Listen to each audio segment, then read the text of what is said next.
If you've been taking a blood pressure pill every single morning for the past year, Amlodipine, Losartan, or Lisinopril, how confident are you that you truly understand what that pill is doing inside your body right now? Not what the label says, not the one line your pharmacist printed on the bag. I mean actually understand it, the way it works, the way it can quietly cause problems under the right conditions, and the difference between a minor inconvenience and something that needs urgent attention. I'm Dr. Marcus, and most people I talk to, careful people, people who manage their own finances and read the news every day, pause when I ask that question, and that pause tells me everything. These are not weak medications. They change how your heart, your blood vessels, and your kidneys function every single day. Yet millions of seniors take them on autopilot with very little understanding of what to watch for. Today, I want to change that. By the end of this video, you'll understand these 3 medications in a way that makes you safer and far less likely to be caught off guard. Before we start, tell me in the comments which of these 3 you take and how long you've been on it. I read every comment, and this is exactly the kind of conversation that helps other people watching recognize something they've been quietly dealing with too. Let's start with the basics, because these 3 drugs are often talked about as if they're interchangeable. They are not. They all lower blood pressure, but that is where the similarity ends. Amlodipine is a calcium channel blocker. It works by relaxing the smooth muscle inside your arteries, so blood flows with less resistance. Lisinopril is an ACE inhibitor. It blocks a specific enzyme that normally tightens your blood vessels, so blocking it allows pressure to come down. Losartan is an ARB, an angiotensin receptor blocker. It acts on a similar system to lisinopril, but through a different mechanism, and that difference matters more than most people realize. 3 different mechanisms, 3 different side effect profiles, 3 different things to actually watch for. Once you understand that, you stop interpreting everything your body does with a one-size-fits-all lens. Let's talk first about amlodipine, because it has one of the most widely misunderstood side effects in all of blood pressure medicine. Many people taking amlodipine notice their ankles and feet swelling, especially by late afternoon, shoes that stop fitting the way they used to, socks that leave deep marks. Here is what's actually happening. Explained simply. Amlodipine relaxes the small arteries carrying blood into your legs, but it doesn't relax the veins carrying blood back out in the same way. Research on this mechanism, published in the Journal of Clinical Hypertension and confirmed in studies comparing amlodipine directly to other blood pressure drugs, describes this as a pressure imbalance. Blood comes in more easily than it leaves. Pressure builds in the small vessels near your ankles, and fluid gets pushed out into the surrounding tissue. Think of it like a sink, where you've opened the faucet wider but left the drain exactly the same size. Eventually, water backs up. This is not fluid retention from salt. It is not your kidneys failing. It is not heart failure starting. In most cases, it is a predictable, well-documented physiological response to how amlodipine specifically works, and research shows it's notably more common in women and tends to increase with higher doses. Here is where it becomes genuinely important. Not the swelling itself, but how people respond to it. Some people see the swelling and quietly stop taking the medication without telling their doctor, and their blood pressure climbs back up while they feel like they made a reasonable decision. Others start avoiding water because they assume they're retaining fluid, which is exactly the wrong direction and carries its own risks. Others simply endure it for months, reducing how much they walk, assuming the worst. The right move is this. Leg swelling on amlodipine is a conversation your doctor needs to know about, not necessarily because the medication is wrong for you, but because there are real, documented options. Elevating your legs, adjusting timing, or in some cases, switching medications. None of those options happen if you suffer in silence. If this describes you, drop a comment below. You might be surprised how many people are dealing with the exact same thing right now. Now let's talk about lisinopril and the most well-documented side effect in the ACE inhibitor family, the cough. Not a wet, productive cough. A dry, scratchy, persistent tickle in the back of the throat that tends to worsen at night and doesn't respond to cough drops or antihistamines.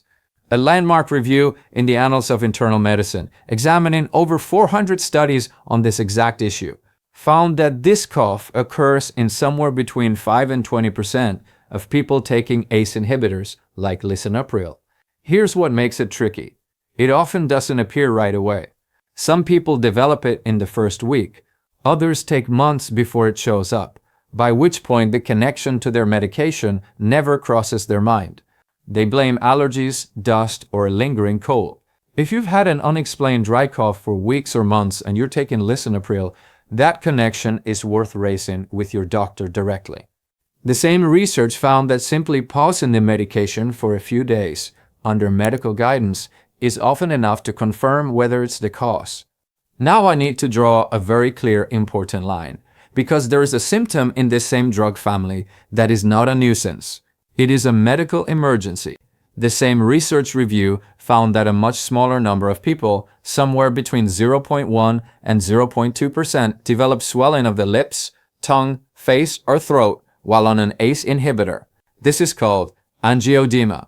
If this happens to you, especially if swallowing or breathing becomes difficult, you do not wait. You do not call the office tomorrow. You call emergency services immediately. It is rare, but it is real, and it can affect your airway faster than you'd expect. A dry cough is a nuisance. Throat or facial swelling is an emergency. Please hold on to that distinction.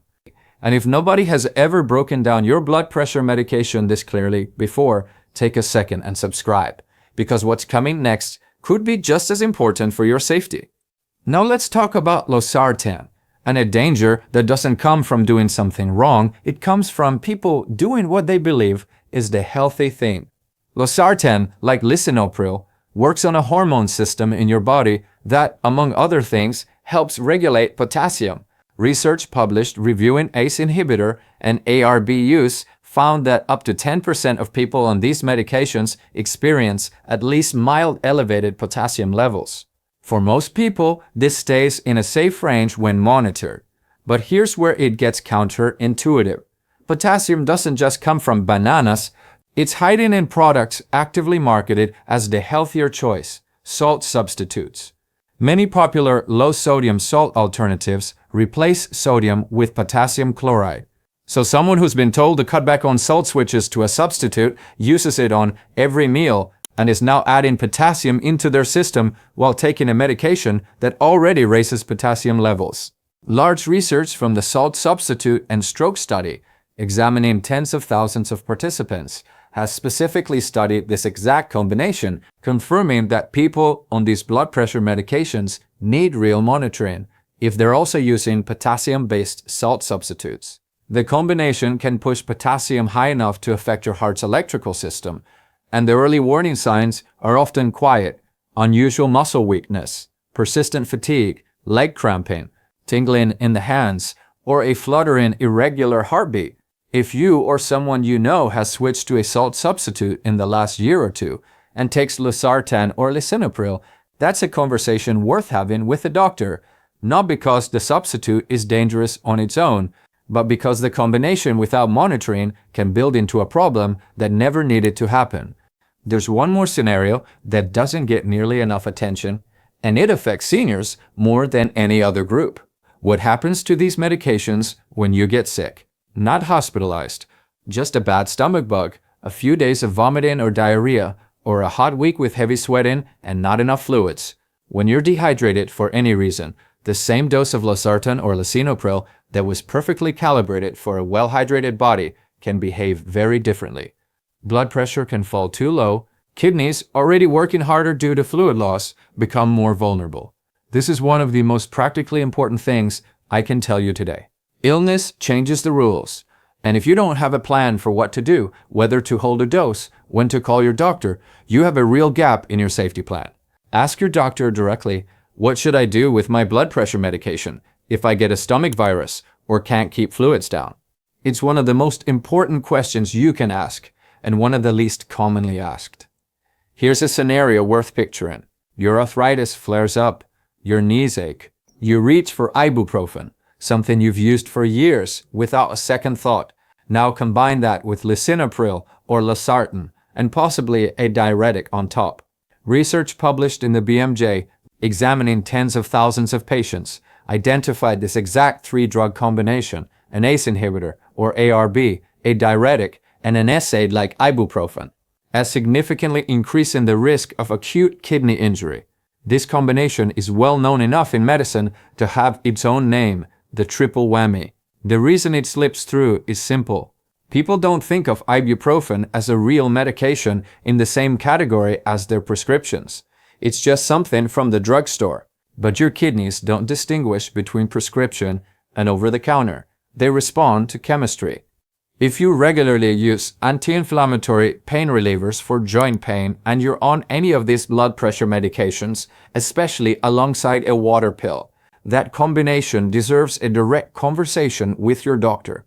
Safer alternatives often exist. I want to spend a moment on something that seems small and isn't. Dizziness. That brief wobbly moment when you stand up too fast. For many seniors on blood pressure medications, this happens regularly and is almost universally underreported because it seems too minor to mention. Here's what I need you to hear. Research published in JAMA Internal Medicine, analyzing a large randomized trial of older adults on different blood pressure medications, found a real measurable link between these medications, the dizziness they can cause when standing, and an increased risk of fall-related hip and pelvic fractures.